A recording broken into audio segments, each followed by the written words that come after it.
અને સુરક્ષિત ભારતને આરોગ્ય રક્ષા ક્ષેત્ર પણ અગ્રેસર રાખવાનો વધુ એક અવસર છે। આદરણીય શ્રી અમિતભાઈ શાહ સાહેબના હસ્તે ગાંધીનગરની ભૂમિ પરથી આરોગ્ય રક્ષા માટેની નવી ડિજિટલ પહેલનો આજે પ્રારંભ થવાનો છે। વડાપ્રધાનશ્રીએ દેશમાં આરોગ્ય સેવાઓને જે અમૂલ્ય પરિવર્તન લાવી દીધું છે અને ડિજિટલ ઇન્ફ્રાસ્ટ્રક્ચરનો ટ્રાન્સપરન્ટ ઉપયોગ શરૂ થયો છે તેનું આ ઉત્તમ ઉદાહરણ છે। આ માત્ર એક યોજના નથી, પરંતુ ગર્ભથી ગૌરવપૂર્ણ યુવાની સુધી બાળક અને માતાના જીવનને સુરક્ષિત, સ્વસ્થ તથા સમૃદ્ધ બનાવવાના એક નવા યુગની શરૂઆત છે। પ્રધાનમંત્રી ફેમિલી કેર ટ્રેકર એ રાજ્યના દરેક પરિવારની આરોગ્ય રક્ષાની એક સંવેદનશીલ અને સુગ્રથિત વ્યવસ્થા છે।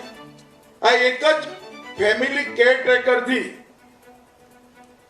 કોઈ બાળક પોલિયોના ટીપા પીવાથી છૂટી ગયું હોય તો તરત જ તાલુકાના જિલ્લાના આરોગ્ય અધિકારીમાં ફ્લેગ થશે અને એમએલએ એમપી સુધી એની સૂચના પહોંચશે। આ 100 યોજનાઓ એક જ મારામાં પીરોઈને એને ટ્રેકરના માધ્યમથી કોઈ લાભ લેવાનું નથી રહી ગયું એની ચિંતા પ્રશાસન કરે।